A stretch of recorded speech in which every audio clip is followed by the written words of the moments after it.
সারা দেশে যখন ভোট গ্রহণ শুরু হয়েছে, ঠিক সেই মুহূর্তেই রাজনৈতিক অঙ্গনে আঘাত হানল এক বিশাল সাইক্লোন। এতদিন আমরা শুনছিলাম হাড্ডাহাড্ডি লড়াইয়ের কথা, কিন্তু সর্বশেষ গোয়েন্দা সংস্থার যে চাঞ্চল্যকর জরিপ ফাঁস হয়েছে তা যদি সত্যি হয়, তবে আগামী 5 বছরে বাংলাদেশ শাসন করতে যাচ্ছে বাংলাদেশ জামায়াতে ইসলামী। এই রিপোর্টের সবচেয়ে বড় চমকটি হলো সংখ্যার ব্যবধান। মাত্র 2 দিন আগেও আইআইএলডি এর জরিপে বলা হয়েছিল জামাত 105 এবং বিএনপি 101টি আসন পাবে, অর্থাৎ ব্যবধান ছিল মাত্র 4টি আসনে।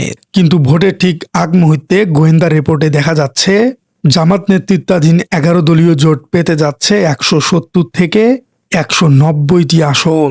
রাষ্ট্রবিজ্ঞানের ভাষায় একে বলা হয় ল্যান্ডস্লাইড ভিক্টোরি বা ভূমিধ্বস বিজয়।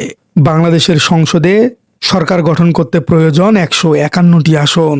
সেখানে 190টি আসন পাওয়া মানে হলো জামাতকে কারোর উপর নির্ভর করতে হবে না, তারা এককভাবেই সংবিধান সংশোধন বা বড় কোনো সিদ্ধান্ত নিতে পারবে। অন্যদিকে বিএনপির জন্য এই রিপোর্টটি একটি বড় দুঃসংবাদ।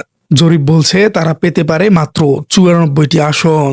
এক সময়ের প্রবল শক্তিশালী দলের জন্য 100-র নিচে আসন পাওয়াটা অস্তিত্বের সংকট হতে পারে। প্রশ্ন হলো 48 ঘন্টায় কি এমন ঘটলো যে সমীকরণ এভাবে বদলে গেল? বিশ্লেষকরা বলছেন এর পেছনে কাজ করছে সাইলেন্ট রিভলিউশন বা নীরব বিপ্লব। ভোটারদের একটি বড় অংশ যারা এতদিন চুপ ছিল, তারা হয়তো শেষ মুহূর্তে সিদ্ধান্ত নিয়েছে তারা আর পুরনো ধারার রাজনীতি অর্থাৎ বিএনপি বা আওয়ামী লীগের ধারের রাজনীতি দেখতে চায় না। দ্বিতীয়টি হলো গোয়েন্দা রিপোর্টে ছোট দলগুলোর উত্থান লক্ষণীয়। জুলাই বিপ্লবের ফসল জাতীয় নাগরিক পার্টি বা এনসিপি পেতে পারে 8টি আসন। এটি একটি নতুন দলের জন্য বিশাল অর্জন। খেলাফতে মজলিস 3টি, ইসলামী আন্দোলন বাংলাদেশ 2টি এবং স্বতন্ত্ররা 3টি আসন পেতে পারে। এই ছোট দলগুলোর ভোট ব্যাংক হয়তো বিএনপির বাক্স থেকে সরে গিয়ে জামাত বা এনসিপির দিকে ঝুঁকেছে। ভোটের সকালে এই রিপোর্ট ফাঁস হওয়াটা খুবই তাৎপর্যপূর্ণ। সাধারণ ভোটার যখন দেখে যে বাতাস জামাতের দিকে বইছে, তখন দোদুল্যমান ভোটাররাও বিজয়ী দলের দিকেই ঝুঁকে পড়ছে। প্রশাসনের জন্যও এটি একটি সিগন্যাল। পুলিশ বা সিভিল প্রশাসন যারা এতদিন বুঝতে পারছিল না কার কথা শুনবে, তারা এখন হয়তো বুঝে গেছে আগামীর 5 বছর তাদের বস কে হতে যাচ্ছে। ফলে আজকের ভোটে প্রশাসনের আচরণে এক বড় পরিবর্তন দেখা যেতে পারে। তারা হয়তো নিরপেক্ষ থাকার চেষ্টা করবে অথবা ভাবি সরকারের গুডবুকে থাকার চেষ্টা করবে।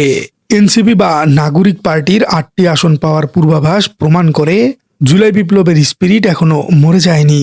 তরুণ ভোটাররা বিশেষ করে ঢাকা এবং শহরাঞ্চলে নাহিদ ইসলাম বা অন্যান্য নেতাদের উপর সাধারণ মানুষ আস্থা রেখেছে। সংসদে এই 8 জন এমপি হয়তো সংখ্যায় কম, কিন্তু তারা হবেন বিবেকের কণ্ঠস্বর। তবে মনে রাখতে হবে এটি একটি জরিপ বা প্রজেকশন। আসল খেলা হচ্ছে ব্যালট বাক্সে। আজ সারাদিন ভোটাররা কি রায় দিবেন তার উপরই সবকিছু নির্ভর করছে। বিএনপি কি তাদের 94 আসনের বৃত্ত ভাঙতে পারবে, নাকি জামাত 190টি আসনের ম্যাজিক ফিগারে স্পর্শ করে ইতিহাস গড়বে? গোয়েন্দা সংস্থার এই রিপোর্ট যদি সত্যি হয়, তবে বাংলাদেশ এক নতুন যুগে প্রবেশ করতে যাচ্ছে, যেখানে তথাকথিত বড় 2 দলের আধিপত্য শেষ হয়ে এক নতুন রাজনৈতিক শক্তির উত্থান ঘটবে। প্রিয় দর্শক, আপনার কি মনে হয় আজকের শেষ হাসি আসলে কে হাসবে?